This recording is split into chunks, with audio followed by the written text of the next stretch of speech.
नमस्कार, मैं हूं जल्पा क्षत्रिय और आप देख रहे हो के न्यूज नेशनल। नमक यानी क्या? नमक यानी खाने के लिए इस्तेमाल होने वाली जरूरी चीज। नमक यानी ईमानदारी, या नमक यानी वो नमक जिस पर जब बड़ी मात्रा में कर लगा दिया था तब गांधी जी ने दांडी यात्रा निकाली, नमक कानून तोड़ा गया। वैसे तो इस बार भी प्रतीकात्मक दांडी यात्रा निकाली गई। बात की जाए तो वैसे तो गांधी जी का जीवन सादगी भरा था। गांधी जी सबको साथ में मिलजुल कर रहे वही चाहते थे और अहिंसा के लिए तो गांधी जी जाने जाते हैं। पर ठीक है, समय के साथ परिवर्तन हो जाता है, वो तो हमने देख ही लिया, जो इस बार दांडी यात्रा के दिन भी नजर आया। बहुत अच्छी बात है कि दांडी यात्रा निकाली गई, लेकिन गांधी जी की दांडी यात्रा तो प्रशासन के कानून के खिलाफ थी, लोगों को हो रही दिक्कत दूर हो इसीलिए थी। अब जब बात का मुद्दा नमक से जुड़ा हुआ है तो क्या आप जानते हो कि सफेद नमक की काली मजूरी करने वाले लोगों को कितना कष्ट उठाना पड़ रहा है? वो नमक श्रमिकों की क्या दिक्कत है? अब उनकी दिक्कतों को हल कौन करेगा, वो मुख्य प्रश्न है। तो नमक कानून से लेकर नमक श्रमिक तक मुद्दे तो काफी सारे हैं। तो बस इसी मुद्दे पर चर्चा के लिए आज हमारे साथ जुड़ चुके हैं स्मिता जी पंड्या, राजनीतिक विश्लेषक हमारे साथ जुड़ी हुई है।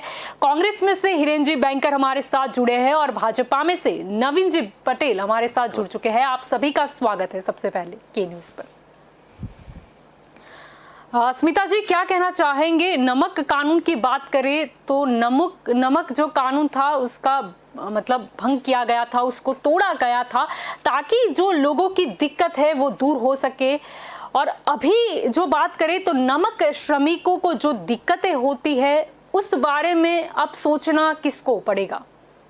जी बिल्कुल जल्पा, आपने जो बात कही, नमक कानून जो गांधी जी ने शुरू किया था दांडी यात्रा के मुताबिक, वो जो आम जनता के लिए था, लोगों के लिए था। लोगों की जो परेशानी थी वो अंग्रेज़ों के सामने जो लोग अपनी बात नहीं रख पाते थे, उनका विरोध नहीं कर पाते थे, लोगों में हिम्मत जुटाने के लिए गांधी जी ने दांडी यात्रा की थी। इसमें नमक सत्याग्रह बात एक ऐसी बात थी कि जो हम लोग उस वक्त जो अंग्रेज़ों के सामने घुटने न टेके, लेकिन जो बात हम कहने जा रहे हैं इस बार, प्रतीकात्मक जो नमक वाली दांडी यात्रा शुरू की, वो इसलिए हम इसका विरोध भी हम इसलिए करते हैं क्योंकि दांडी यात्रा तो की, लेकिन लोगों की और जनता की परेशानी उन्होंने नहीं देखी।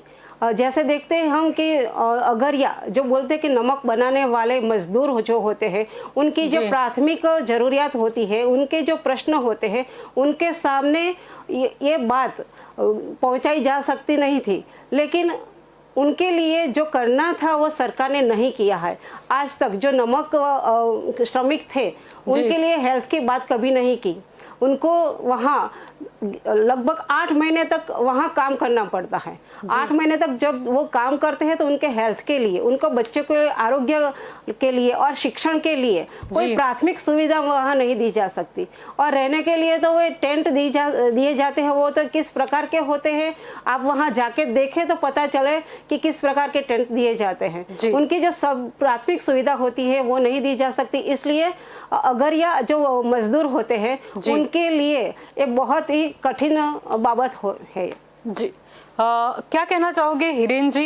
इस बार भी प्रतीकात्मक रूप से दांडी यात्रा निकली, लेकिन कांग्रेस कहीं नजर नहीं आई और कांग्रेस नेता और कार्यकर्ताओं के साथ क्या कुछ हुआ वो तो हम भी भली भांति जानते हैं। लेकिन जब बात की जाए कि दांडी यात्रा की, तो वो नमक का जो कानून था जिससे जनता को दिक्कत हो रही थी, उसके विरोध में प्रशासन के सामने वो दांडी यात्रा निकाली गई थी। और इस बार तो प्रशासन ने खुद ही दांडी यात्रा निकाली, लेकिन कहीं ना कहीं अगर हम नमक से जुड़े हुए मुद्दे पर बात करें तो नमक श्रमिकों की जो समस्या है वो तो हल होती नजर नहीं आ रही। नहीं, बिल्कुल सही बात कही, और स्मिता जी ने भी जो बात कही वो सही है कि आज की तारीख में भी जब हम 21 की सदी में बात बैठे हैं और जब हम बात करें विकास की बात करते हैं, और जो गांधी जी ने जो ये सत्याग्रह चालू किया था, जी नमक सत्याग्रह, उससे आज़ादी की ज्वाला प्रज्वलित हुई थी और हमको आज़ादी मिली थी, ये हमको भूलना नहीं चाहिए। उनका कहना था कि सर्वोदय होना चाहिए, सबका उदय होना चाहिए। लेकिन मुझे बहुत दुख के साथ कहना पड़ रहा है कि जो विचारधारा, जो नीति नियम, जो नैतिकता कांग्रेस पक्ष ने आज़ादी से पहले और आज़ादी के बाद भारत में और गुजरात में प्रस्तापित की थी कि सबको साथ लेके चलेंगे, सबका एक ही साथ में, सबको हम इंक्लूसिव ग्रोथ, जो सर्वोदय की भावना थी, वो आज कहीं ना कहीं ख़त्म होती दिख रही है। जो कांग्रेस हर साल, ये आज की बात नहीं कर रहा हूँ, ये तो अभी प्रतीकात्मक आपने बताया कि सरकार अपनी बात लेके निकली है, बहुत अच्छी बात है। उनको भी कहीं ना कहीं सरदार जी और उनके बाद अब गांधी जी को याद करने की ज़रूरत पड़ी, नौबत आई है।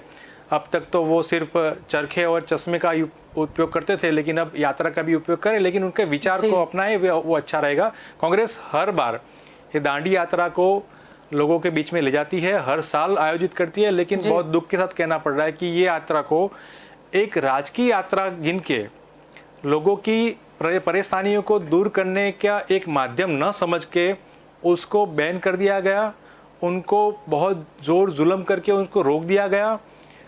कितने बार राज्यपाल तक हमने मिन्नतें की कि आप, ये कोई राजकीय कार्यक्रम नहीं है, ये लोगों की परेशानी को एक आवाज़ देने का, जो पहले भी महात्मा गांधी जी ने किया था कि जो नमक पे, जो आपने जो बताया कि वो खाने की एक एसेंशियल कमोडिटी है, सबको ज़रूरत पड़ती है, लेकिन उसके ऊपर कर के जो प्रतिशत बढ़ाए गए वो 50-100 नहीं, लेकिन 200-500 के तक वो बढ़ाया गया।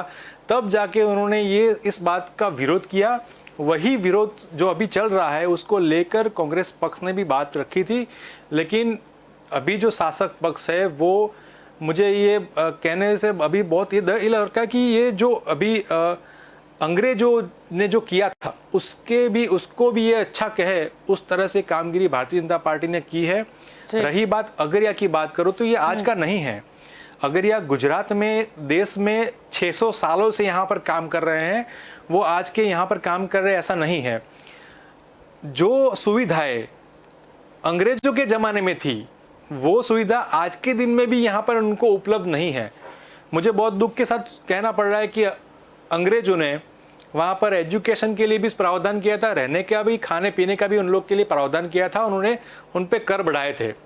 लेकिन इस सरकार ने वहाँ पर रहने का प्रावधान नहीं किया। उनके जो प्राथमिक सुविधाएं हैं, स्वास्थ्य है, शिक्षण है, उनके बच्चों के लिए शिक्षण, उनके खाने पीने के बाद वो सब नहीं की है। और जो भी इन लोग के सामने बात उठाया है उनको दमनकारी रीत से उनको दबा दिया गया है, लेकिन ये ज़्यादा दिन तक नहीं रहता है। बात आज के दिन में भी ये उठ के सामने आई है कि जो सेक्टर 5 लाख लोगों को रोजगार देता है, इकोनॉमी में उसका बहुत बड़ा योगदान है। लोगों को घर में खाने के लिए अन्न के जिसकी त्रुटि हम महसूस कर सकते हैं, उनको भी नहीं बख्शेगा। तो आगामी दिनों में कांग्रेस पक्ष और लोगों भी पहचान लगे कि भारतीय जनता पार्टी की सरकार अंग्रेजों से भी गई गुजरी है। जी नवीन जी, क्या कहना चाहेंगे? दांडी यात्रा निकाली गई, बहुत अच्छी बात है, लेकिन कहीं ना कहीं जो दांडी यात्रा का जो मकसद था कि लोगों की जो समस्या है उसको हल करने का, और अगर ऐसा कोई मतलब जैसे कोई काला कानून आया था, जैसे कि नमक पर कर बढ़ाया गया, तो उसके विरोध में और गांधी जी आगे मतलब चल निकले थे और मतलब लोग जुड़ते गए, काफिला बनता गया, और हमने देखा कि उसका फायदा लोगों को भी हुआ। अभी भी दांडी यात्रा प्रतीकात्मक रूप से निकाली गई। पहला प्रश्न तो यह है कि वहां पर कांग्रेस क्यों नहीं दिखाई दी, क्योंकि गांधी जी तो हमेशा से सबको मिलजुल कर साथ में रखने में मानते थे, तो कांग्रेस क्यों इसमें नहीं जुड़ी? और ये मतलब एक ही पार्टी का राजनीतिक कार्यक्रम क्यों दिखा? कोई सांस्कृतिक मतलब हमारा कार्यक्रम क्यों नहीं दिखा? जल्पा जी, मुझे इस बात की खुशी है, हमारे गुजरात के लिए गौरव की बात है कि पूरे देश को हमारा गुजरात नमक खिलाता है, तो हमारे सबके लिए गौरव की बात है। और आगे की बात मैं बताऊं तो उन लोगों के लिए सरकार ने क्या किया है, मैं आपके स्टूडियो से मैं आपको बताना चाहता हूँ, लोगों को भी बताना चाहता हूँ कि वो जो हमारे 5-6 तहसील है, कच्छ है, पाटली है, सुरेंद्रनगर है, वहाँ पे जहाँ तक ज़्यादा लोग वहाँ पे ये काम करते हैं, उनके लिए सरकार ने 49 केंद्र, वेलफेयर केंद्र बनाए गए हैं, जिसमें आज भी एजुकेशन को बहन ने बताया तो ST मोबाइल बनाई गई है, वो वहाँ पे जाती है। मैंने देखा है बहन जी, ऐसा मत कहिए, आज भी मैंने यहाँ पे पूछा है। दूसरी बात, ये छोटे छोटे कस्बे में रहते हैं, कई लोग गांव में भी रहते हैं, तो छोटे छोटे कस्बे में उनके रहने के लिए जो पूरे मजबूताई से नहीं, उनको ताड़पत्री के मकान वो भी दिए जाते हैं, पानी का टैंकर आज भी दिया जाता है, क्योंकि वो छोटे कस्बे में रहते हैं। दूसरी उसकी आरोग्य के लिए यहाँ हेल्थ वान जाती है, और आज भी 108 जहाँ भी बुलाया जाता है वहाँ पे आ जाती है, और माता का बच्चे के जन्म के बाद खिलखिलाट गाड़ी भी उन कस्बों में पहुँचती है। और जो गंभीर बीमारी से जो लोग उनके होते हैं, उनके लिए सरकार उनकी आर्थिक व्यवस्था भी करती है, और उनका लाभ कहीं इन शॉर्ट वर्करों ने लिया है जी। लेकिन आप जो शायद योजना की बात कर रहे हैं, नहीं नवीन जी, आप जिस योजना की बात कर रहे हैं, आप बता सकते हैं वो अमाउंट कितनी है? अमाउंट तो जो उनको साइकिल दी जाती है, और जो गंभीर बीमारी से जो वर्कर काम यहाँ पे जाते हैं तो उनको भी ये लाभ दिया जाता है। और दूसरी बात हिरेन भाई ने ये की कि उनको एक बात समझनी चाहिए कि ये दांडी यात्रा का कार्यक्रम अमृत महोत्सव के रूप में मनाया गया। तो आज से ये उस दिन से आज़ादी के सभी कार्यक्रमों को मोदी जी ने सभी जगहों पर ये अमृत महोत्सव का आयोजन यहाँ से किया था। तो कांग्रेस क्यों इस दांडी यात्रा के लोगों के साथ न जुटी?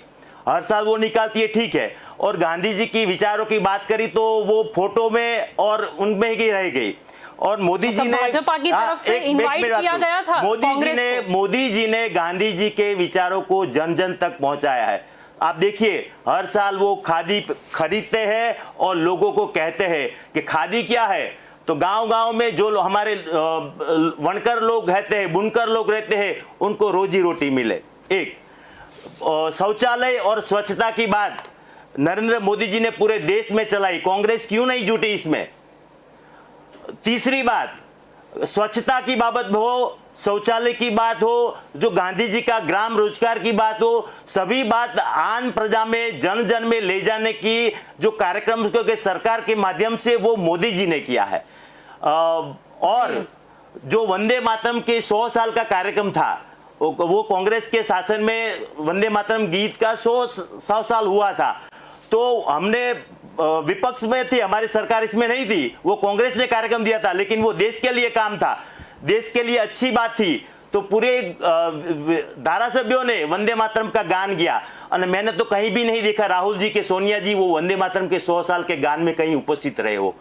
तो मैं ये कहना चाहता हूँ कि ये अमृत महोत्सव का कार्यक्रम था, ये सभी का कार्यक्रम है और सभी को जुड़ना चाहिए, और हमारे कोई ये पक्षीय कार्यक्रम नहीं था जी। तो यानी नहीं यानी आपकी तरफ से कांग्रेस के जितने भी नेता हैं उनको इनविटेशन भेजा गया था, या फिर ऐसी बात रखी गई थी कि मतलब ये एक राजनीतिक कार्यक्रम नहीं है, आओ हम मिलकर चले और गांधी जी को याद करके दांडी यात्रा में आप भी हमारे साथ जुड़िए? जी हिरन जी, इनविटेशन मिला था क्या?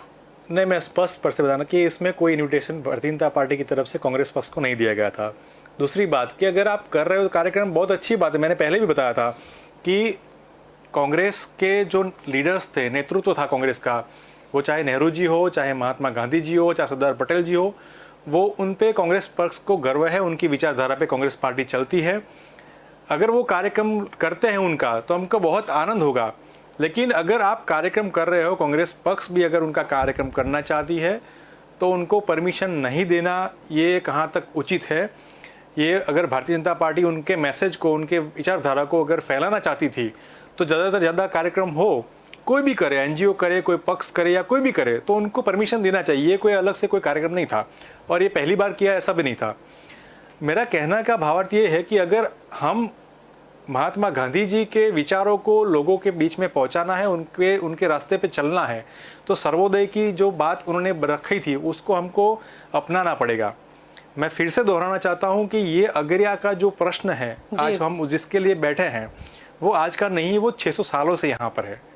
उनकी मांगे क्या हैं? उनकी जो अभी जो बता रहे ये वाहन आती थी, मेडिकल वाहन आती अभी थी, आती ही है वो मैं उनको बताना चाहता हूँ। एजुकेशन मान अभी आती है। ये मेरे आपको सही में लगता है वहाँ पर एजुकेशन मिलता है नवीन जी? हाँ, मोबाइल मान अभी चलती है यहाँ पे। क्या बात कर रहे हो आप? स्कूल ऑन व्हील की जो योजना है उसके तहत बस के इंजन को हटा दिया गया था, जिसमें स्कूल की शुरुआत की गई थी, जिसमें 1 से 8 तक के बच्चे गुणवत्तापूर्ण जो शिक्षा कहा जाता है उससे वंचित रह जाते हैं। ये वास्तविकता नहीं है। ये आपने सही बताया, लेकिन अगर मेरे साथी मित्र को शायद ये बात पता ना हो कि हर बार ये भारतीय जनता पार्टी की सरकार को जब तक हाई कोर्ट की कुछ टगोर ना हो, जब तक उनकी लपड़ाक ना पड़े, तब तक कुछ काम होता नहीं है।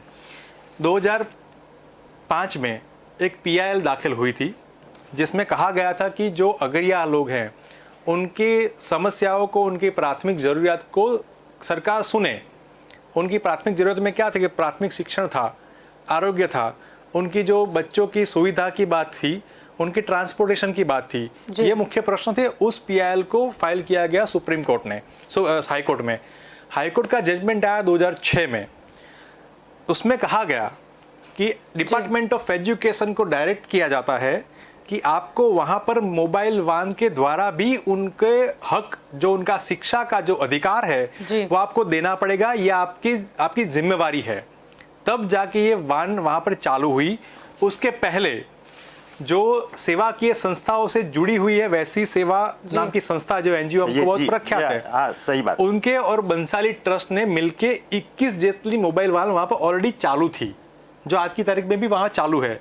तो मेरे जो साथी मित्र जो बता रहे हैं कि पक्ष ने किया, सरकार ने किया, ये बात में कोई तथ्य नहीं है। जब तक लपड़ाक हाई कोर्ट या सुप्रीम कोर्ट की नहीं पड़ती तब तक ये समझते नहीं। आज के दिन में भी अभी तक उनको जो सुविधाएं मिलनी चाहिए, मैं अभी फिर से एक बार बोल रहा हूँ, ये उनका वहां पर प्रावधान होना चाहिए। 600 साल पहले का जो अहमदाबाद था आज अलग है। उसी तरह 600 साल पहले का जो अगरिया जो विस्तार था वो उसमें कोई विकास नहीं हुआ, वो आज भी वैसा का वैसा ही है।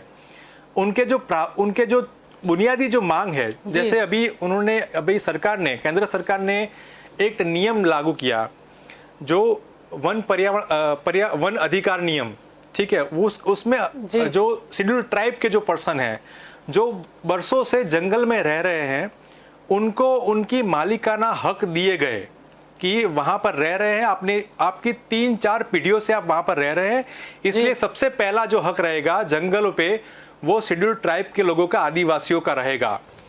तो यही बात अगरिया पे भी लागू होती है कि वो 600 सालों से 3-4 पीढ़ियों से वहां पर काम कर रहे हैं, वहां पर श्रमिक कर रहे हैं, मजदूरी कर रहे हैं, लेकिन आज की तारीख पे भी उनको उनका हक, शिक्षा, आरोग्य का हक उनको नहीं मिला है। तो ये बहुत दुर्भाग्यपूर्ण बात है। हम उत्सवों के पीछे किसी को वहाँ से यहाँ पर लाने के लिए 150-500 करोड़ का खर्चा करते हैं। वो खर्चा के बावजूद हम जो विकास जो सही मायने में होना चाहिए, जिसके कल्पना, स्वराज की कल्पना जो गांधी जी ने की थी, कि जो जिसका जैसे बोलते कि छेवाड़े का पर्सन को हम उसको सुविधा दें, वो आज तक नहीं हुआ है। इससे अच्छा तो अंग्रेजों की सरकार थी जिन्होंने उनको वहां पर कुछ तो दिया था, लेकिन आज की सरकार ने बहुत दुख के साथ कहना पड़ा है कि कुछ भी दिया नहीं है। आज भी वो वहां पर वंचितों की तरह रह रहे हैं, शोषितों की तरह रह रहे हैं, उनका वहां पर शोषण हो रहा है, लेकिन कोई बोलने के लिए तैयार नहीं है। जी स्मिता जी, आपका क्या कहना है? अगर बात की जाए तो नमक के जो श्रमिक होते हैं वो कहीं ना कहीं वो सफेद नमक पकाने के लिए काली मजदूरी करते हैं, तो आरोग्य की जो सुविधा है वहां पर उपलब्ध होनी चाहिए, क्योंकि खास करके वहां पर महिलाएं भी होती है, काम करती है, लेकिन फिर भी वो सुविधा आज तक वहां पर उपलब्ध नहीं कराई गई। जी, जो भारत का नागरिक है वो अपने मूलभूत अधिकारों के लिए लड़ना पड़े उसको, ऐसी नौबत आ गई है। हम समझते हैं कि जो सामान्य जनता है उनके लिए, उनके पक्ष में रखने के बाद जो आरोग्य की बात होती है, शिक्षण की बात होती है, हमने पहले चर्चा की जी, वो राजनीति से परे होनी चाहिए, कांग्रेस या भाजपा से नहीं होनी चाहिए। वो एक भारत का नागरिक है, उनको पूरी सलामती चाहिए, उनको आरोग्य की जो ज़रूरियात होती है वो पूर्ण करनी चाहिए। हम बोलते हैं कि अगर यह जो सफ़ेद नमक के लिए काम करते हैं वो बिल्कुल काली मजदूरी करते, आपने सही कहा, क्योंकि वो ऐसी मजदूरी होती है कि जो काम करते हैं ना उनके लिए जो पर्याप्त सुविधाएं नहीं होती, उनके लिए जो बूट होने चाहिए वो भी नहीं होते, और उनके हेल्थ के लिए भी नहीं, उनके जो एक शूट होता है अगरियाओं के लिए जो नहीं दिए जाते हैं, वो कंपनी के द्वारा भी नहीं दिए जाते हो और सरकार के द्वारा भी वो पूर्ण नहीं किए जाते हैं। जो वहाँ संस्था काम करती है वो अपने मानवता के अधिकार से वो काम करती है वहाँ, तो दया के बावजूद भी वहाँ उनको नहीं मिल रहा है ऐसा जो जिसको जिसकी ज़रूरत होती है वैसे नहीं मिल रहा है। हम हेल्थ के बारे में जो बात करते हैं तो जहाँ वो छोटे बच्चे होते हैं उनको पर्याप्त खाना नहीं मिल रहा। सब स्कूलों में मध्याह्न भोजन चालू है लेकिन वहाँ नहीं चालू है। जो स्कूलों में जो एक ही जगह पे सभी कक्षा के लोगों को, बच्चों को बिठाया जाता है और एक ही स्कूल के माध्यम से उनको पढ़ाया जाता है, तो शिक्षण तो नेचुरली उनको अच्छा नहीं मिल रहा होगा, वो हम समझ सकते हैं। तो उसके साथ भी उनको जो हेल्थ की बात होती है तो 15 दिन के बाद या महीने के बाद जो उनकी आरोग्य तपास होनी चाहिए वो भी नहीं हो रही है, क्योंकि वहाँ डॉक्टर भी जाना नहीं चाहते, क्योंकि वो ऐसी जगह है कि वहाँ पर्याप्त सुविधा न होने के बावजूद वहाँ जो लोग काम कर रहे हैं उनके लिए सुविधा उपलब्ध हो और डिस्पेंसरी वहाँ मौजूद होनी चाहिए।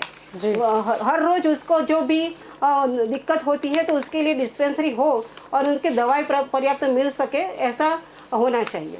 जी नवीन जी, क्या कहना चाहेंगे? जैसे कि आप टैंकर के द्वारा पानी की बात कर रहे थे, तो पानी की आपूर्ति की व्यवस्था वहां पर की गई है, लेकिन वहां पर प्रति माह केवल एक परिवार को ही पानी मिलता है।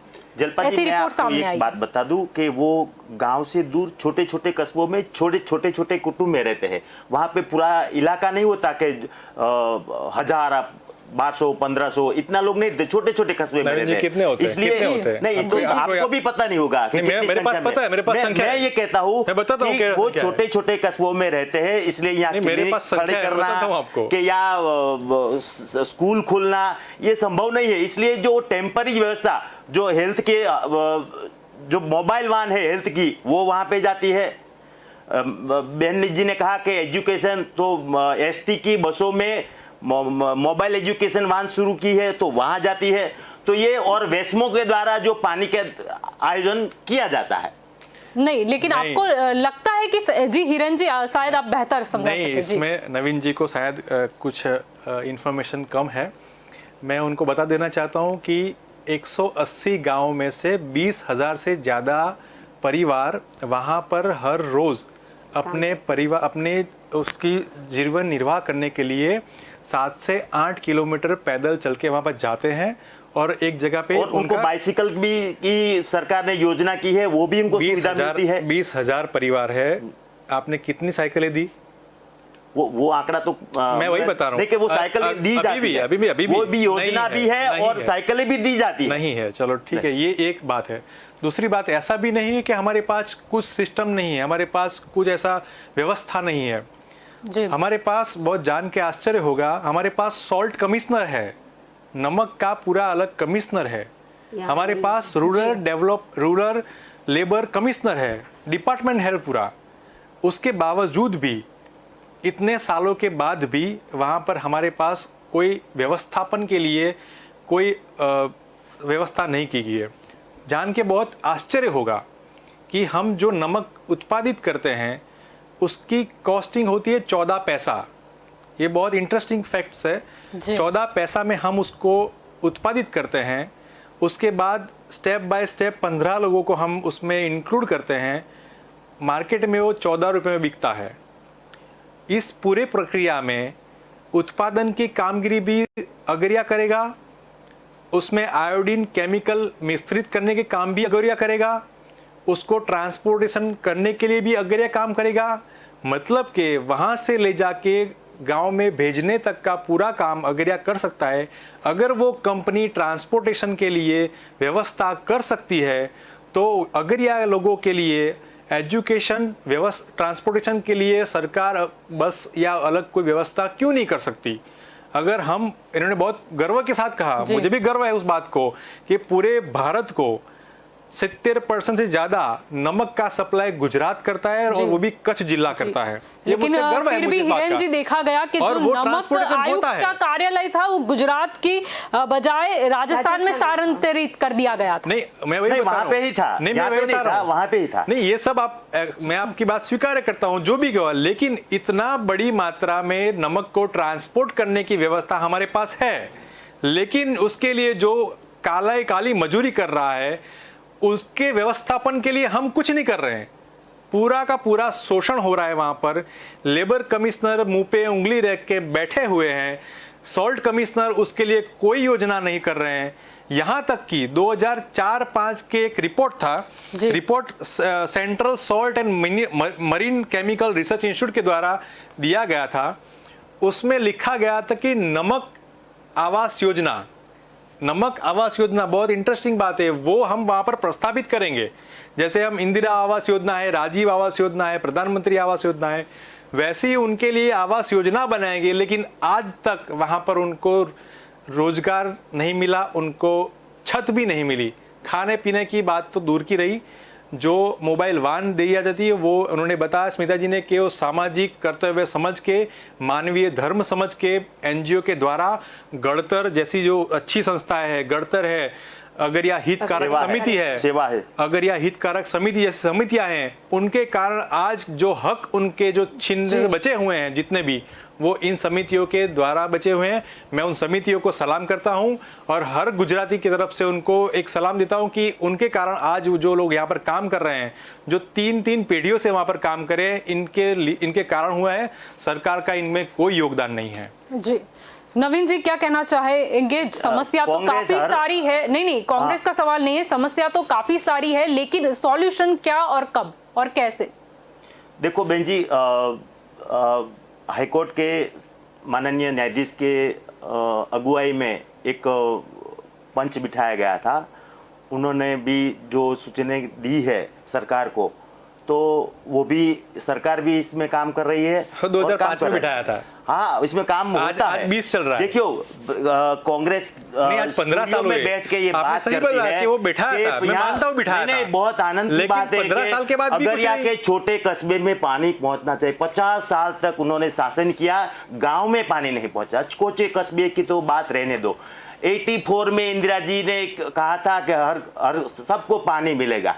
तो हमारी सरकार ने जो टैंकर राज था कांग्रेस के शासन में, और नर्मदा के योजना के माध्यम से लोगों को पानी पहुंचाया। लेकिन आप टैंकर राज बोल रहे थे, लेकिन कहीं ना कहीं और टैंकर राज है वो तो यहाँ पर भी आया ना नमक श्रमिकों के लिए। छोटे कस्बे की बात है, गांव की बात नहीं है। नहीं, गांव की बात है। क्यों? ये लोग इंसान नहीं है। नहीं, ये इंसान नहीं है। आपने बजट में कितने पैसे दिए? छोटे क्या इनके लिए व्यवस्था नहीं हो सकती? नहीं, आप गलत बात बोल रहे हो। नहीं, कोई गलत बात नहीं बता रहा हूं। इनके लिए आप बोल रहे हो व्यवस्था हो ही नहीं सकती। छोटे कस्बे में रहते अगरियाओं की बात ये कर रहा हूं कि वहां पे वेस्मो के द्वारा पानी मिल रहा है, और उन्होंने 50 साल तक ये नहीं किया है। बिजली नहीं पहुंचाई गांव में, ये हमारी सरकार ने पहुंचाई। ज्योतिग्राम के योजना से 24 घंटा बिजली पहुंचाई। और पूरे देश में हमारे मोदी जी को ये जश्न मिला कि पूरे हर गांव में बिजली मिले। 50 साल तक यहाँ पे बैठ के बात करना और ये अपनी ये करना, ये ठीक नहीं है। 25 साल से ज्यादा यहाँ पर आपका शासन है। आप अगर देश की बात करना चाहते हो, मैं अगले कई भी डिबेट रखेंगे उसमें बात करेंगे, लेकिन यहाँ पर 25 साल से मैं भी वही कह रहा हूँ।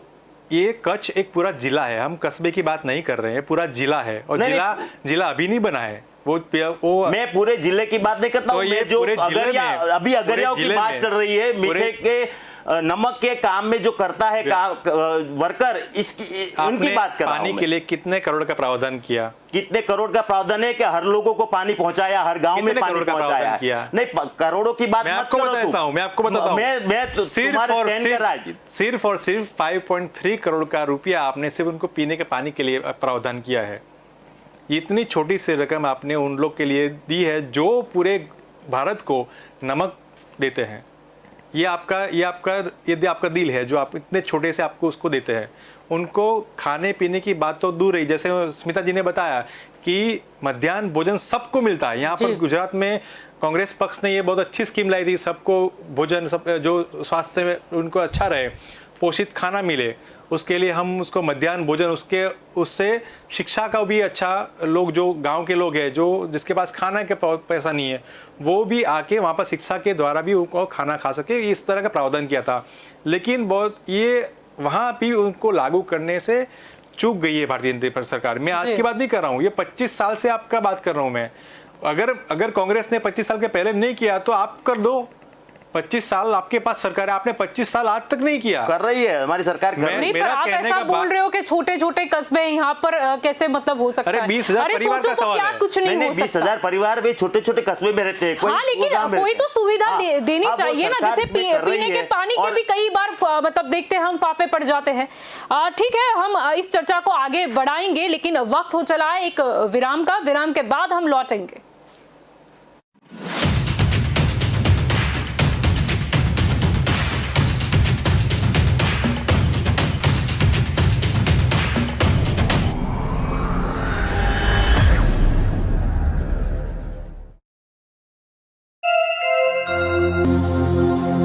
Australian Premium Soap. As most of us don't realize, electricity is privilege. At APS, we strive to live up to our motto and always work hard towards becoming a bright alternative. We have trained manpower to assist for all kind of requirement of the customers and to attend any queries by the customer. We have strong after-sales service for the customer satisfaction. Our team work in a sync with a great teamwork. APS.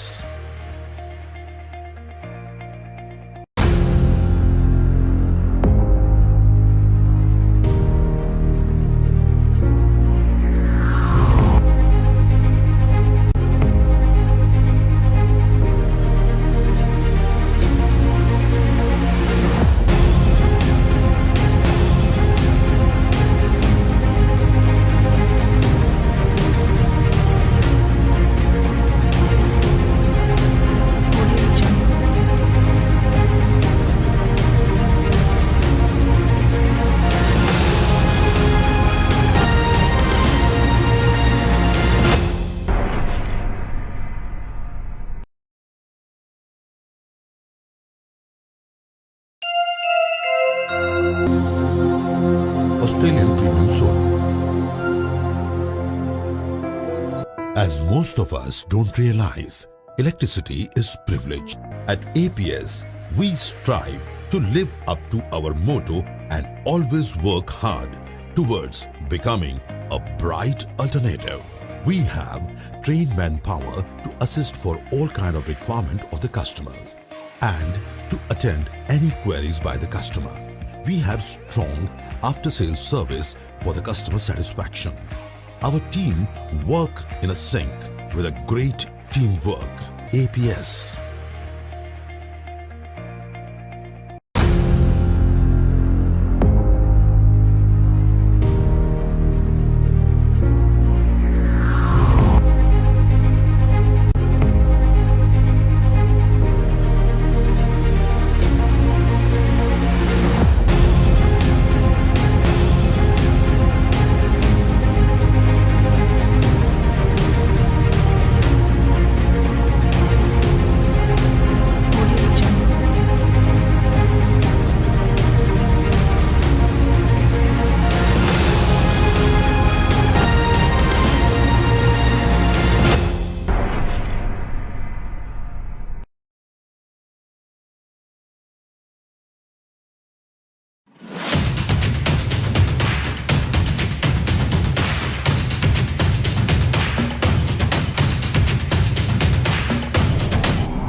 Welcome back. आप देख रहे हो दंगल देश का। आज हमने मुद्दा उठाया है कि गुजरात राज्य की अगर हम बात करें तो नमक कानून से लेकर नमक श्रमिक तक का मुद्दा आज हमने उठाया है। अब इस चर्चा को हम आगे बढ़ाते हैं। अब हमारे साथ आपसे नितिन बारोट जुड़ चुके हैं। नितिन जी, सबसे पहले तो स्वागत है आपका के न्यूज़ में। नितिन जी, क्या कहना है, इस बार तो दांडी यात्रा प्रतीकात्मक रूप से प्रशासन ने निकाली। वो जो यात्रा की बात करें तो वो जो काला नमक का कानून था उसका विरोध किया गया था और लोगों की जो दिक्कत थी वो दूर करने के लिए वो एक आंदोलन हुआ था। तो अभी अगर हम बात करें गुजरात राज्य की, तो नमक के जो श्रमिक वर्ग है वो काफी परेशान है। आपको क्या लगता है कि दांडी यात्रा चलो निकाली, बहुत अच्छी बात है, लेकिन कहीं ना कहीं जो नमक का मुद्दा हम ले तो कहीं ना कहीं जो ये नमक श्रमिक परेशान है उनकी समस्या आप हल होनी चाहिए। बिल्कुल सही बात है जल्पा जी। इसमें आपको एक पता हो कि 75 ईयर्स अपने सेलिब्रेट कर रहे हैं आज़ादी के पर्व के। अच्छी बात है, अपने पुराने जितने भी शहीद हैं उनको याद कर रहे हैं, लेकिन उसके साथ साथ ये भी याद रखना चाहिए कि जिस मतलब दांडी यात्रा की अपने महात्मा गांधी जी जिसके लिए ये दांडी यात्रा निकाली थी, मतलब नमक का कायदा भंग करने के लिए, और इसी चीज़ को मतलब नमक का जहाँ उत्पादन हो रहा है, इतने श्रमिक जो मजदूर है इतने साल से उनकी परिस्थिति जैसी थी वैसी ही रही है। महात्मा गांधी जी ने बहुत अच्छी बात की थी कि सरकारी योजना के सारे लाभ देश के लास्ट मतलब आखिरी आदमी तक पहुंचना चाहिए, और कहीं ना कहीं ये चूक दोनों सरकार से हुई है, क्योंकि 11 मतलब जो ये नमक का जो उत्पादन करने वाले मजदूर है वो आज की तारीख में भी उनकी हालत बहुत मतलब ऐसी है कि वो उनके बच्चे कहाँ पढ़ रहे हैं, वो तो काफ़ी एनजीओ जो है वो सरकार ग्रांट देती है या उनके हिसाब से पढ़ रहे हैं, लेकिन उनकी हालत बहुत मतलब सही नहीं है। और इसी चीज़ का कि उनके लिए 2 टाइम के खाने की व्यवस्था, क्योंकि जबकि वो नमक पूरे देश में पहुंचा रहे हैं, पूरे गुजरात का जितना भी मतलब समुद्र किनारा है, समुद्र तट है, वो सारी जगहों पे भावनगर, जामनगर और पोरबंदर से लेके मतलब कच्छ भुज तक वो पूरा जाता है। लेकिन उन सभी के लिए क्या हमने कुछ किया है, हमारी सरकार ने कुछ किया है, ये एक बड़ा सवाल है, क्योंकि 75 वर्ष मना रहे हैं, बहुत बढ़िया बहुत अच्छी बात है, लेकिन उनके लिए भी कुछ करना चाहिए। जी हिरेन जी, क्या कहना चाहेंगे? अमृत महोत्सव की बात चल रही है, नमक यानी वो भी अगर हम भोजन की बात करें तो उसके लिए तो अमृत ही हुआ, तो ये अमृत देने वाले जो लोग हैं उनकी सहायता अब तो होनी चाहिए। आज तक तो प्रश्न नहीं उठाया गया, जैसे हमने देखा कि बजट में भी काफी सारी बातें कही, हमने तो केवड़िया के वो कमलम बगीचे की बात भी देख ली, लेकिन उसकी मतलब इतनी क्या जरूरियात थी कि वो मतलब अनाउंसमेंट बजट में करना पड़ा स्पेसिफिक, तो फिर इन मतलब ये इस चीज के लिए क्यों नहीं? मैं आप सही बोल रहे हो कि अमृत देता है, लेकिन वो तो अमृत देते ही रहा है, लेकिन हमने क्या दिया उसको आज तक? अभी तक मैं बार बार बोल रहा हूँ कि वो वहाँ पर अभी नहीं आए हुए हैं, वो 600 सालों से वहाँ पर है और 1-2 की मात्रा में नहीं है। वहाँ पर 20,000 से ज़्यादा फैमिली वहाँ पर ये काम सदियों से कर रहे हैं और ये उनका हक है। जैसे मैंने बताया कि आदिवासी जो जंगल में रहते हैं उनका हक है, वहाँ पे ज़मीन पे हक है, उनके वृक्ष पे उनका हक है, उसी तरह ये वहाँ पर उन काम कर रहे हैं, वहाँ पर उनका हक है। यही बात लेकर उन्होंने बहुत बार सरकार से बात की है, केंद्र सरकार से बात की है कि आप उनको जैसे राइट्स जो फंडामेंटल राइट्स जो उनके बेसिक राइट्स है जो शेड्यूल कास्ट को शेड्यूल ट्राइब को दिए हैं, वैसे ही परंपरागत सीजनल कम्युनिटी यूजर्स राइट्स उनको देने चाहिए। ये उनको नहीं दिया गया है। आज के दिन में भी उनको वहाँ के अधिकार जो देने चाहिए वो नहीं मिले हैं। इसके लिए उनके लिए लड़ने के लिए भी कोई वहाँ पर अवेलेबल नहीं है। जो पहले भी कांग्रेस पक्ष ने इसके लिए, मैं आपको याद दिलाना चाहता हूँ कि उस वक्त के प्रमुख अर्जुन मुढवाड़े जी ने पूरे 1600 किलोमीटर की यात्रा करके मछुआरों को और ये अगरियाओं के प्रश्नों को उठाया गया था और उसके पूरे आवेदन के साथ सरकार को इत्तला की गई थी, लेकिन आज के दिन तक उस पर कुछ कामगिरी नहीं हुई है। जी नवीन जी, क्या कहना चाहेंगे अब आप? अगर ध्यान केंद्रित किया गया तो फिर एक्शन क्यों उस पे ऊपर नहीं लिया गया? देखो, सरकार तो एक्शन ले रही है, मैंने आपको बताया वो भी बात तो यहाँ पे चल रही है। और थोड़े दिन पहले हमारे सांसद सुरेंद्रनगर जिला के डॉक्टर साहब ने भी एक प्रश्न उठाया था कि इन लोगों के लिए ट्रांसपोर्टेशन की सुविधा जो हिरेन भाई ने की वो संसद में उठाया गया। को पाटड़ी से जो वहाँ पे नमक ज़्यादा मिलता है तो वहाँ पे वैगन चलता है, तो इसी तरह उनको आने जाने के लिए अगरियाओं को, वर्करों को रेलवे की सुविधा मिलनी चाहिए, वो भी प्रश्न उठाया गया। और हमारे जहाँ चुने हुए सदस्य है वो भी सरकार को वहाँ की स्थानिक पंचायत हो, तहसील हो, जिला परिषद हो और राज्य में जहाँ जहाँ भी उनके समस्याओं की बात होगी तो वो सरकार एक संवेदनशील माध्यम से उसका पूरा करेगी। सागर खेड़ू योजना की बात भी उन्होंने की, तो सागर खेड़ू के लिए भी हमारी सरकार ने बहुत अच्छा काम किया है, इसलिए तो हर बार लोगों का प्रेम एक मत के स्वरूप में हमें मिलता है। और आगे भी जहाँ भी त्रुटि है, उन्होंने बताया कुछ नहीं हुआ, कुछ नहीं हुआ, तो लोग जानते नहीं कुछ तो हुआ है, ये गलत बता रहे, कुछ तो हुआ है, इसलिए हर बार वो बताते हैं कि हमें देने से भी ज्यादा भी हमें प्रेम मिलता है। और हाँ, लेकिन आपको मत मिला है तो आपकी रिस्पॉन्सिबिलिटी भी तो बढ़ जाती है। नहीं, हम संवेदना से सरकार, मतलब ये नहीं कि आप संवेदना से सरकार काम कर रही है और आप सरकार के सामने जो भी प्रश्न आएंगे वो संवेदना से उसको चुनाव जीत जाना। नवीन जी, इसका मतलब ये नहीं कि आप सच्चे हो। बहुमति तो हिटलर को भी मिली थी। नहीं, हिटलर की बात मत करो। नहीं, तुम जन अपमान कर रहे हो, तुम जन अपमानित कर रहे हो। मैं वही बता रहा हूँ आपको कि आप अगर काम कर रहे हो तो उसका जरूरत नहीं कि आप वो जन लोगों के लिए हम तो विनम्रता से स्वीकारते हैं, विनम्रता से स्वीकारते हैं। आपने जो आपने अभी तक जितना काम किया है, गुजरात के लोगों को हिटलर की बात बता के आपने सबने देखा हुआ है कि आपने देश को बेच डाला, अपमान मत करो। आपने देश को बेच डाला, तुम जनमत को अपमान, रेलवे को बेच डाला, आपने एयरपोर्ट को बेच डाला। वो तो मनमोहन जी ने जो शुरू किया था वो पॉलिसी गुजरात चल रहा है। आपने हिंदुस्तान पेट्रोल को बेच डाला। आगों के ठीक है, हम आ जाते हैं नमक के श्रमिकों पे, हम आ जाते हैं जी। नहीं, वही बहुत गर्व से कह रहे हैं कि मैं आगे भी पूरे जो खानगीकरण करूंगा, वो जो लोगों के लिए बैंकों के दरवाजे खोल दिए थे इंदिरा जी ने, जो गरीब से गरीब लोगों के लिए बैंकों के राष्ट्रीयकरण करके दरवाजे खोल दिए, उसी तरह लोगों जो छोटे गांव में बैठा है, छोटे कस्बे में रह रहा है, उसका भी उतना ही फंडामेंटल राइट्स है। हमारे संविधान ने उसको राइट्स दिया है कि आपको शिक्षा मिले, आपको सुविधा मिले और आपकी बात को नहीं दबाया जाए। लेकिन आज के 25 साल के शासन में भारतीय जनता पार्टी ने वहाँ ना उनको शिक्षा दी है, ना उनको व्यवस्थापन दिया है। मेरा सिर्फ इतना ही कहना है कि वहाँ से नमक को ट्रांसपोर्ट करके पूरे देश में भेजा जा सकता है, तो वहाँ पर ट्रांसपोर्टेशन की व्यवस्था उनके लिए क्यों नहीं हो सकती? उनके लिए इतने बड़ी मात्रा में हम वहाँ नमक उत्पादन करते हैं तो वहाँ पर एक स्कूल की व्यवस्था क्यों नहीं हो सकती?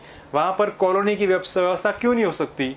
ये सब चीज़ें, अगर वहाँ पर सोलार लग सकता है, सोलार के लिए हम पूरा ये कर सकते हैं, वहाँ पर टेंट लगा के हम टेंट की नगरी बना सकते हैं और उसका हम जोरों शोरों से प्रचार कर सकते हैं, तो अगरिया के लिए हम टेंट क्यों नहीं बना सकते? उसके लिए 8-8 महीने, वो एक 2 महीने के लिए नहीं, 2-15 दिन के लिए नहीं, वो 8 महीने लगातार वहाँ पर धूप में, पग में छाले होने के बावजूद भी वो नमक पे चलता है। इतने श्रम के बाद हमको नमक मिलता है जिसको हम अमृत कहते हैं, और आप अमृत महोत्सव लेके निकले हो, लेकिन उस जो सर्वोदय की बात गांधी जी ने कही थी उसको आप दरकिनार करके सिर्फ हमारे दो के लिए ही आप काम कर रहे हो, ये बात कहीं तक जायज़ नहीं है। लोग देख रहे हैं, आज के दिन में भी आप देश बेचने की बात कर रहे हो। ये भारतीय जनता पार्टी, अगर आप मानते हो कि आप चुनाव जीत गए तो आप सच्चे हो, ये बात नहीं हो सकती जी। स्मिता जी, अगर हम कोरोना काल की बात करें तो कोरोना काल में तो हमने देखा था कि पूरा विश्व ही मतलब त्रस्त था, हमारी अर्थव्यवस्था की भी क्या हालत हुई वो भी हम भली भांति जानते हैं। लेकिन कोरोना काल में जो अनाउंसमेंट होना चाहिए था, जैसे अलग अलग वर्ग के लिए कई सारी मतलब योजनाएं लाई गई, मतलब अनाउंसमेंट किया गया, लेकिन फिर भी ये जो नमक श्रमिक है उनकी कहीं ना कहीं मतलब उन्हें अवॉइड किया गया। जी बिल्कुल, जैसे देखते हैं हम कि अगर ये जिस तरह से काम करते हैं, उनकी परिस्थिति को देखते हुए हम उनकी जो सुविधाएं प्राप्त हो वैसा नहीं हो सकता है, लेकिन नहीं किया गया क्योंकि भाई ने बताया कि ट्रांसपोर्टेशन की व्यवस्था है या स्कूल की व्यवस्था की है कि एजुकेशन वान की व्यवस्था है, और जो जो भी व्यवस्था है वहाँ। लेकिन अगरियाओं की सबसे मुख्य बात ये है कि उनको रहने के लिए घर नहीं है। जो 8 महीने काम करते हैं और 4 महीने अपने गांव में जाते हैं, वहाँ रहते हैं, तो उनको गांव में भी ऐसा बोलते हैं कि आप यहाँ पूरा टाइम नहीं रहते तो आपको सब्सिडी नहीं मिलती। और यहाँ भी जो अगरिया के स्थान पे वो रहते हैं वहाँ भी उनके टेंट के लिए अथवा या मकान के लिए भी व्यवस्था नहीं मिलती। तो दोनों बाजू से उनको मकान के लिए कोई भी सुविधा नहीं प्राप्त होती या सब्सिडी या गवर्नमेंट के लिए कोई उनके लिए व्यवस्था नहीं की जा सकती है। सब लोगों को रहने का घर का घर मिलता है, ऐसी बात जो गवर्नमेंट कहती है, जो सरकार बोलती है। तो अगरियाओं के लिए भी कोई खास ऐसी सुविधाएं बताए और इसमें ऐसे कोई नियम ऐसा न लागू पड़े कि जो दूसरों के लिए लागू पड़ते हैं। इसमें से अलग रख के उनको एक रहने की सुविधा प्राप्त हो, ऐसा सरकार को करना चाहिए। जैसे कि वो बारिश में जो वो वहाँ नहीं रहते, अपने गांव में जाते हैं, तो गांव में भी बोलते हैं कि तुम यहाँ पूरे टाइम नहीं रहते तो आपको पंचायत की तरफ से जो गांव में सब्सिडी मिलती है वो नहीं मिलेगी, और वहाँ भी नहीं मिलती, तो वो दोनों तरफ से उनका लाभ नहीं मिलता है। जी नितिन जी, क्या कहना चाहेंगे? कोरोना काल गया, जैसे कि हम बात कर रहे हैं नमक श्रमिक की, हम देखते हैं कि राजस्थान में से भी काफ़ी मजदूर आते हैं यहाँ पर जो भी कोरोना काल में वहाँ चले गए थे राजस्थान, लेकिन वहाँ पर भी मतलब कोरोना काल उनको काफ़ी भारी पड़ा। और अब जब वो आ चुके हैं तब भी हम देखते हैं कि उनको काफ़ी सारी समस्याएं जो है वो अभी फेस करनी पड़ रही है। कोरोना काल की बात तो ऐसी है कि लॉकडाउन रहा और अच्छे धंधे भी कमज़ोर पड़ गए, तो ये रोज़ कमा के रोज़ खाने वाले मजदूर की हालत तो बहुत ही मतलब इतनी नीचे हो गई थी कि भले ही सरकार बोल रही थी कि हमने फ्री राशन बांटा, कि हमने फ्री खाना बांटा, लेकिन जो उनको मिलना चाहिए था वो उनके तक ये चीज़ नहीं पहुंची है। क्योंकि आज आप जैसे बहन ने बताया बात कि भाई उनको उनके गांव में जाते तो रहने के लिए नहीं मिलता, सब्सिडी नहीं मिलती, क्योंकि राशन चाहिए तो उनके लिए राशन कार्ड चाहिए, उनको उनकी आइडेंटिटी चाहिए, बच्चों के लिए पढ़ना है तो स्कूल चाहिए, उनको रहना है तो घर चाहिए। 8 महीने जहाँ रहते वहाँ पर भी घर नहीं बना सकते, गाँव में भी नहीं बना सकते, क्योंकि हर जगह पर आप देखने जाओ उनको कोरोना काल में अच्छी उनको दवाइयाँ चाहिए, वो भी नहीं मिल रही है, क्योंकि वो कोई सेवाभावी संस्था है वो जाके दे रही है, क्योंकि जबकि ये फर्ज जो है वो सरकार का है, क्योंकि वो देश की जनता है और उनको बंधारणीय अधिकार मिला हुआ है कि वो उसको फ्री एजुकेशन मिले, फ्री उसको स्वास्थ्य सेवा मिले, लेकिन ये चीज़ नहीं मिल रही है। जबकि इसी चीज़ पे सरकार को जरूरी ध्यान देना चाहिए। वो कम नहीं है, 5 लाख से ज़्यादा लोग हैं, तो इसके ऊपर भी सरकार को सोचना चाहिए, नहीं तो उसको अनामत या कुछ ऐसे करके भी उनको कुछ बेनिफिट देने चाहिए। जी क्या कहना चाहोगे नवीन जी? देखिए बेन जी, सरकार वो योजना लाई है 1 नेशन 1 रेशन, तो अब उन्होंने ये दिक्कत बताई कि उनको राशन नहीं मिल रहा, तो थोड़ी समय में वैसा ये व्यवस्था भी हो सकती है कि जो हमारे मजदूर लोग हैं जहाँ भी जाएंगे तो नज़दीक से राशन की दुकान से वो उनको अनाज प्राप्त हो। जी, आपको लगता है जैसे कि आप थोड़ी देर पहले बता रहे थे कि छोटे कस्बे हैं तो वहाँ पे मतलब शिक्षा के लिए स्कूल खोली जानी पॉसिबल नहीं है, तो वहाँ पर ऐसी राशन की दुकान होगी। हाँ, वो नजदीक के गांव से वो अनाज की राशन की दुकान से वो ले सके। तो वो जो है वो मतलब किस तरह आएंगे, उठा के जाएंगे वो अनाज? मतलब राशन की वाहन भी होनी चाहिए, जैसे एजुकेशन वाहन है तो वैसे भी राशन की वाहन बहन जी भी तो वहाँ ऐसी बात बेचो। करती है कि घर पे राशन आ जाए। नहीं ऐसा नहीं है, आप बोलते हो ना कि वहाँ हमारे भी तो घर घर तक नमक पहुँचता है। व्यवस्था होती है हाँ। इसमें वहाँ पे जो गांव में जो होती है वहाँ पे जाना पड़ता है। और रही बात, मैंने पहले ही बताया कि वो एक गांव में बड़े से संख्या में वो नहीं रहते, छोटे छोटे कस्बों में रहते, इसलिए सभी सरकार को ये दिक्कत थोड़ी थोड़ी हो सकती है, लेकिन सरकार संवेदना से जितना भी हो सकता है उतने करती है। मैंने बताया कि मोबाइल वैन एजुकेशन की भी चलती है, वैष्णो से पानी मिल रहा है, और भी करना चाहिए, ऐसा मैं नहीं कहता हूँ कि सब हो गया है, लेकिन सरकार संवेदनशील है, राज्य की सरकार, केंद्र की सरकार, और जो भी उनके सामने उनको प्रश्न सॉल्व करने के लिए जितना भी हो सकेगा वो हमारी सरकार करेगी। जी हिरेन जी, आप कुछ कहना चाहते हैं? नवीन जी से मैं यही पूछना चाहता हूँ कि अगर समझे कि 1973 में वहाँ पर वाइल्ड लाइफ सेंचुरी हुई, नेशनल सेंचुरी बनाई गई, जैसे हम गुड़खर बोलते हैं, उसके लिए वाइल्ड सेंचुरी बनाई गई। आज उसको 53 साल होने को आए हैं। जिले का 2% की ज़मीन पे ये लोग कामगिरी करते हैं, बाकी तो पूरा रन है वहाँ पर। सिर्फ 2% की ज़मीन पे यहाँ पर ये कामगिरी होती है। उस 2% की ज़मीन पर, जैसे कि मैंने पहले बताया, फिर से एक बार बताता हूँ कि जो राइट्स आदिवासी को दिया गया है कि जंगल में जो भी पैदावार होगी, जो भी उत्पादन जी। होगा, उस पे पहला हक जो रहेगा वो आदिवासी का रहेगा। वो पीढ़ीगत उनकी जो कला है उसको हमने प्रिजर्व करके रखा है कि उस पे दूसरा कोई उसका उपयोग नहीं करेगा। ये भी पीढ़ीगत है, ये भी उनकी राइट्स है, वो आज से नहीं 600 सालों से करते आए हैं। तो ये भी उनका सीजनल राइट होना चाहिए। उसको नियम में, उसको कायदे बनाकर, कानून बनाकर आपको उसको राइट्स देना पड़ेगा और देना चाहिए कि नहीं। मैं आपसे पूछना चाहता हूँ, ये बात हर बार वहाँ का अगरिया, वहाँ की जो हित रक्षक समिति है, वहाँ के जो एनजीओ काम कर रहे हैं, वो सरकार को बोल बोल के कह रहे हैं, लेकिन आज तक वो काम नहीं हुआ है। क्या आप सोचते हैं कि उनको उनका राइट्स मिलना चाहिए? सीजनल वहाँ से जो नमक जो वो खुद उसकी ज़मीन पे बनाते हैं, उत्पादन करते हैं, जो पूरा देश खाता है, क्या उस पे हक वो अगरिया का नहीं होना चाहिए? ना कि वो फैक्ट्री मालिक का होना चाहिए। वहाँ की ज़मीन का जो खुद मालिक है, जो 2% पे आज से नहीं 600 सालों से काम करता आया है, अंग्रेजों के ज़माने से काम करता है, पीढ़ीगत काम करता आया है, तो सबसे पहला हक उसका होना चाहिए, उसके बाद वो फैक्ट्री मालिक का होना चाहिए। ये प्रावधान आपको उसके कानून में करना पड़ेगा, तब जाके उनको कुछ उनका आर्थिक उद्धार होगा, वो अपने पैरों पे खड़े हो पाएंगे। जो प्राथमिक सुविधाएं जो हमें संविधान में लिखी है, जो राइट्स उनको दिए हैं, वो ले पाएंगे। हम कितने भी वाहन चला ले, हम कितने भी उसको स्कीम का लाभ देंगे, लेकिन उसके जो बुनियादी उनके अधिकार है जो हम उसको दे नहीं पाएंगे, तो आज के 25 सालों के बाद भी अगर आपका कुछ सरकार रही तो ये उनका विकास नहीं हो पाएगा। जो हम 600 सालों से हमने देखते आए हैं कि 600 सालों में अहमदाबाद बदल गया, लेकिन आज की तारीख में अगरिया का जो परिस्थिति है वैसी की वैसी है। आपको उनको सीजनल राइट्स उनको देने पड़ेंगे, तब जाके वो अपने काम को अच्छी तरह से कर पाएंगे। तो आपकी सरकार ये करना चाहती है कि नहीं चाहती, मैं आपसे ये पूछना चाहता हूँ।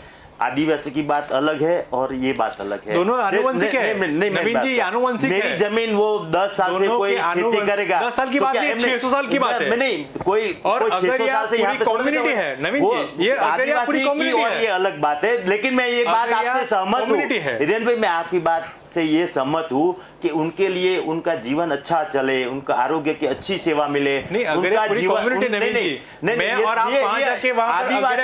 आदिवासी की बात अलग है और ये बात अलग है। मैं आपके साथ सहमत हूँ कि उनके साथ संवेदना से उनको हर तरह की सुविधाएं मिलनी चाहिए, वो बात ठीक है। लेकिन उनकी राय की बात, उनकी मालिकी की बात, पूरे गुजरात में से कितने लोग वहां पर अगरिया का काम करने गए?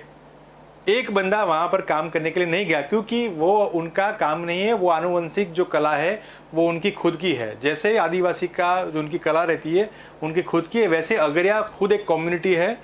वो उनका आनुवंशिक परंपरा है जो करती आई, वो आज से नहीं कर रही है, वो 600 सालों से कर रही है, वो 1-2 पीढ़ी से नहीं कर रहे हैं। ये उनका राइट्स है, उनकी परंपरा है, वो परंपरा को हमको प्रिजर्व करना पड़ेगा। आज की तारीख से वहां पर अगरिया स्थानांतरित करके अलग अलग जगह पे जा रहे हैं, तो ये ना हो, उसके लिए उनके राइट्स को प्रिजर्व करना हमारा कर्तव्य बनता है, हमारी नैतिक जवाबदारी बनती है। जो हमने प्रिजर्व किया आदिवासी को लिए, उनके लिए करना पड़ेगा, वरना ये प्रजाति लुप्त हो जाएगी। अगर हम आगे के दिनों में नहीं देख पाएंगे, हमको मजदूर यहाँ से स्थानांतरित करने पड़ेंगे वहाँ काम करने के लिए, जो 1 महीना 2 महीना काम करके चले जाएंगे। कड़ी धूप में 0% डिग्री से लेके 53 डिग्री तक वो वहाँ पर काम करते हैं, क्योंकि उनका हर ये पारंपरिक है उनका कामकाज। हम और आप वहाँ पर काम नहीं कर पाएंगे। अहमदाबाद से लेके गए या डांग से लेके गए मजदूर वहाँ पर काम कर पाएगा, क्योंकि वो उनकी परंपरा नहीं है। ये उनकी परंपरागत कामगिरी है, उसको प्रिजर्व करे, उसको उनके राइट्स दे, उनको सीजनल राइट्स दे, जिससे वो वहाँ पर वो जीवित हो पाए, वो सक्षम हो पाए और कामगिरी कर पाए। जी स्मिता जी, क्या कहना चाहोगे? जी मैं कहना चाहती हूँ कि जो अगरिया जो काम करते हैं, जो उत्पादित काम करते हैं, उनका जो उत्पादन होता है नमक अगर जो बारिश में धुल जाए या पानी से, अभी धांगध्रा में हुआ है, पाटड़ी में हुआ है कि नर्मदा कैनाल से जो पानी बह गया उसमें सब उनका जो नमक का जो था सब बिगड़ गया है, सब बह गया है, तो उनका मुआवजा जो उनको मिलना चाहिए, तुरंत मिलना चाहिए, वो नहीं मिल सकता है, नहीं मिलता। और जो भी उनकी जो बातें होती है, जो उनकी जो प्रश्न होते हैं, जो वो किसके सामने रजू करे। एनजीओ अपने मुताबिक जो भी रजूआत करते हैं गवर्नमेंट के सामने, वो भी गवर्नमेंट उनको नहीं सुनती है, उनको उनकी बात का ध्यान नहीं रखती है, ख्याल नहीं रखती है। तो और फिर ये अगरिया जो है मजदूर लोग हैं, उनको कौन किस तरह से उनका प्रश्न हल कर पाएंगे, वो सरकार का ही जिम्मेदारी है, सरकार को ही करना पड़ेगा, क्योंकि वो सरकार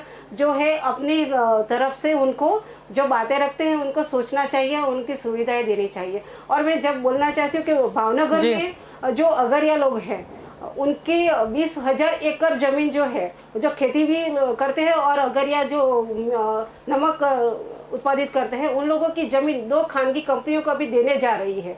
तो वो 4,000 वहाँ 4,000 मजदूर काम करते हैं अगरिया, तो उनको भी वो रोजगारी से हाथ धोना पड़ रहा है, ऐसा हमारे पास एक प्रश्न आया है। तो हम ये कह सकते हैं कि अगर आप खानगी कंपनी को देते हो, कोई भी खेती भी दे दी अपने खानगी कंपनी को, और ये अगरिया की नमक की खेती भी वो दे देते हो, तो फिर मजदूर लोग जो होते हैं वो कहाँ जाएंगे? उनको भी ऐसे रोजगारी देनी चाहिए और उनके सलामती की बात भी सोचनी चाहिए सरकार को। जी नवीन जी, समस्याएं तो काफी सारी है, लेकिन फिर भी आगे का कदम क्या रहेगा?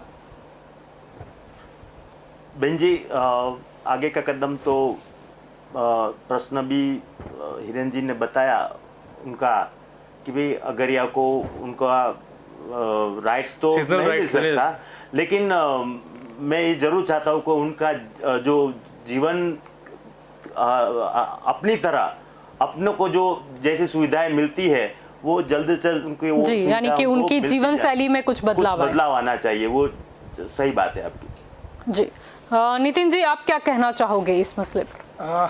मैं तो यही बात बताऊंगा कि 75 साल हम मना रहे हैं आज़ादी का, उस चीज़ को इनको भी ले जाना चाहिए, इनकी भी आज़ादी मनाए, ऐसा करना चाहिए, उनको सारे राइट्स मिले और उनका भी लाइफस्टाइल अच्छा हो और उनके बच्चों के लिए और उनकी आने वाली पीढ़ी के लिए भी अच्छा हो। ये जरूर उस पर ध्यान दे सरकार। जी तो आप सभी इस चर्चा में हमारे साथ जुड़े, इसलिए आपका शुक्रिया। तो आज का हमारा यही मुद्दा था कि दांडी यात्रा प्रतीकात्मक रूप से जो निकाली गई, हमने देखा भी, लेकिन हमको इसके साथ ये भी याद आया कि दांडी यात्रा यानी कि वो जो काला कानून लाया गया था, नमक का जो कर बढ़ा दिया गया था, उसके खिलाफ, यानी कि उस वक्त की प्रशासन के खिलाफ ये आंदोलन हुआ था। हमने देखा कि जनता को जो दिक्कत हो रही थी उसकी वजह से गांधी जी अकेले ही निकल पड़े थे, लोग भी जुड़ते चले गए थे। अब अगर हम दांडी यात्रा से उस नमक कानून को याद करते हैं तो हमको याद आ जाता है कि अभी अगर हम नमक की बात करें तो नमक श्रमिक की जो समस्या है वो वहीं की वहीं दिख रही है। मतलब प्रयास ऐसा नहीं है कि नहीं किए गए, प्रयास किए गए हैं, लेकिन फिर भी जो उनकी मांगे थी वो पूरी तो नहीं हुई है। तो सरकार को भी अब इस दिशा में प्रयास करना चाहिए, उनको समझना चाहिए कि नमक के जो श्रमिक है वो इतनी काली मजदूरी कर रहे हैं, तो उनकी भी जीवन शैली में बदलाव आए, उनके स्वास्थ्य का ख्याल रखा जाए, वहाँ पर शिक्षा की सुविधा उपलब्ध की जाए, और तो और सबसे मूलभूत अगर हम बात करें तो पानी की समस्या, यानी कि पीने की पानी की समस्या, वो भी दूर हो, उसके लिए उनको सोचना ही पड़ेगा। तो दंगल देश का में अभी बस इतना ही। ज़्यादा जानकारी के लिए आप जुड़े रहे के न्यूज़ के साथ। नमस्कार।